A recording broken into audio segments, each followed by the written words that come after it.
Good morning, everyone, and this is how it rose overnight. It is 6 o'clock or 6:30. So it's been about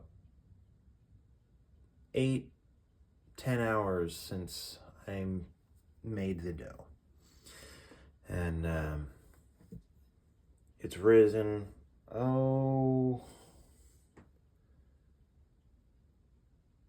20, or it's probably risen 2 times its regular size. So today, or this morning, I'm going to take it and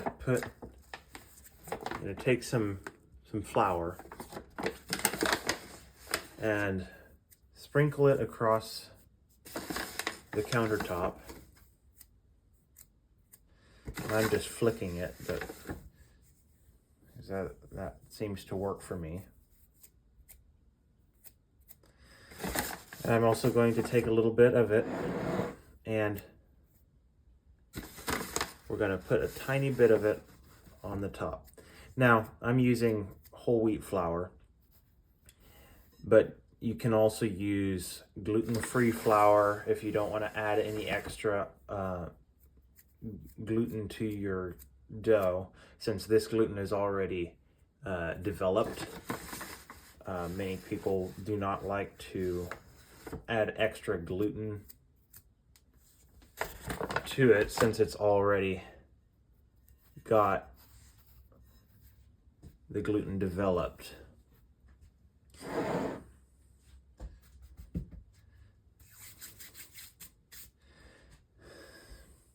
So I sprinkle it across the top so that it does not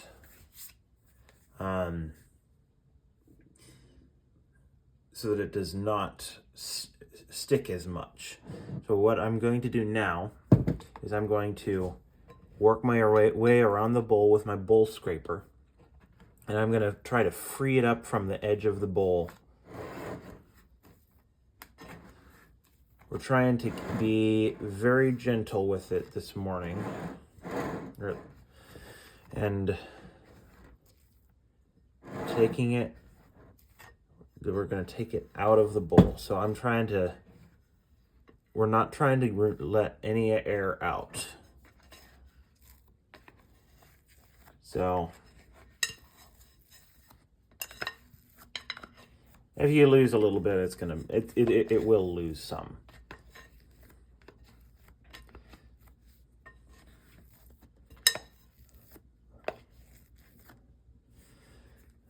Now I'm going to take it and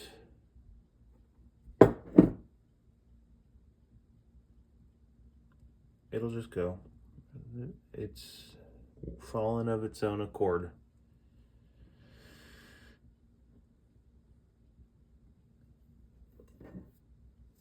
And there it is.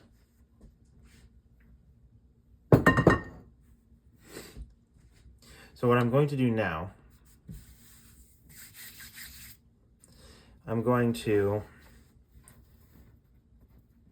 basically this is another stretch and fold.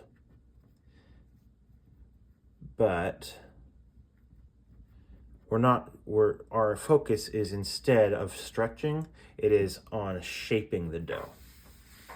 So I'm taking it, see this big air bubble?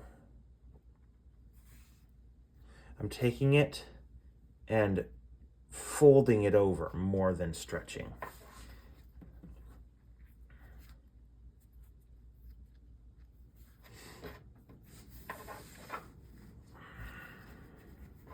Now the flour is to help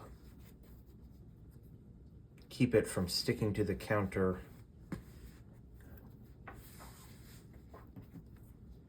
and to help the surface of it dry out just a little bit. Okay. I just did that there to help get rid of the giant air bubbles. This will rise a little bit more. Now I'm going to take this And I'm going to do this. What I'm doing here is I'm taking my hand, rolling it underneath, and moving it forwards, and then pulling it back. And that is what I just folded. Is very loose and it's kind of disorganized. So what I'm doing now is I'm making it more round, pulling it in a little bit more, and you can see no seams. This is tightening the surface, the top of our bun or our bread. So this is the top of our loaf. And this process is tightening the surface of it so that it holds its shape in the oven. We're going to eventually, after its second rise, before we put it into the oven, we're actually going to score this in different locations, and it is going to break in the oven, and it's going to rise evenly like that.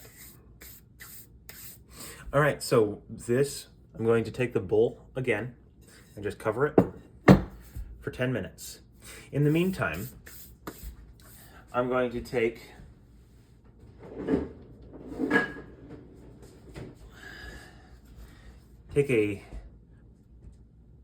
you can take a bowl about 9 inches across, like this,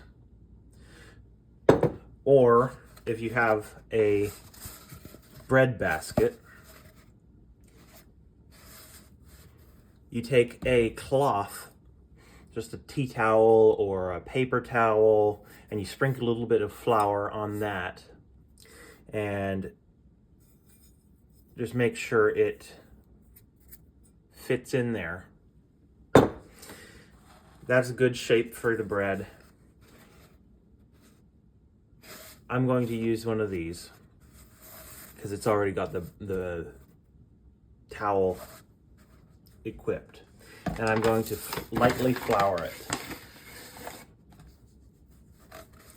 along the sides a little bit.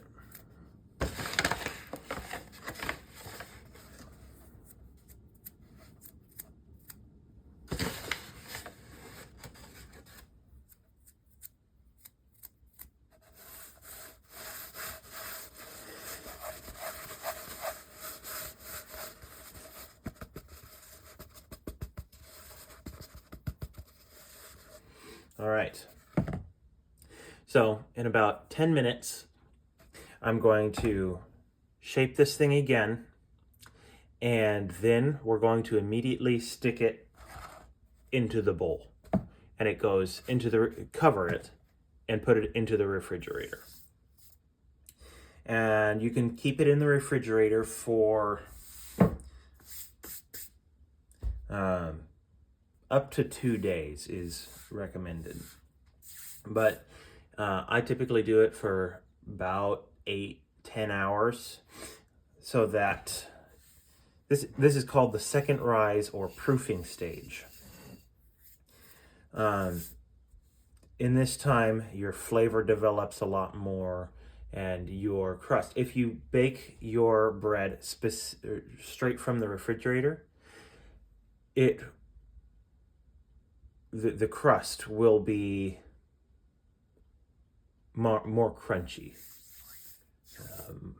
more rich, and the sourness of the bread will increase as well. Well, it's been about 10 minutes, so you can take this back off, set it off to the side, and we're going to do basically the same thing again. We're going to flip it back over,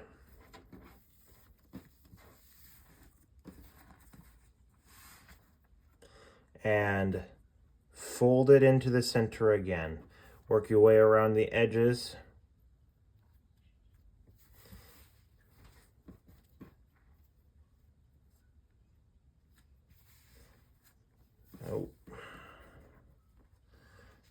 put more flour down. It's sticking a little bit.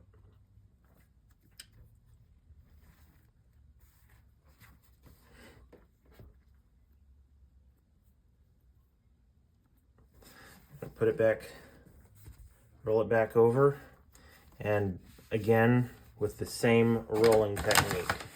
I'm gonna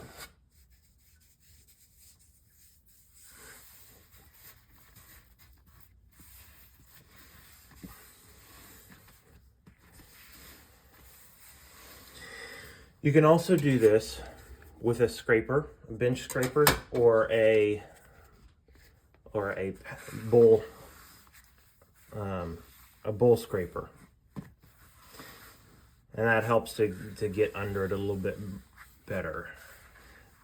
But since it's sharp, you can accidentally cut your dough, which I forgot to mention.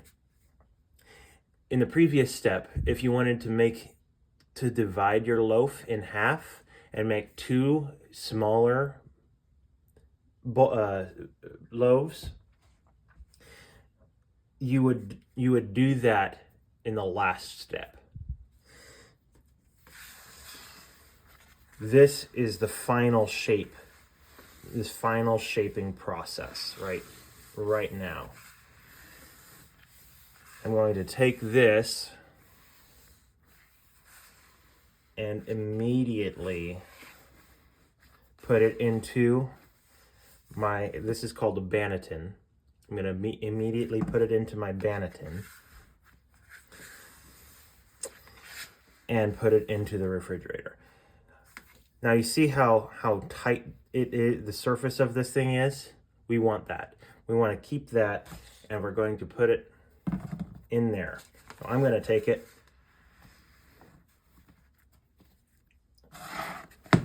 and plop. Oh, easy, just wiggle it around to center it. And there it is. I'm going to cover this and put it into the refrigerator, and I'll see you again in probably 10 hours.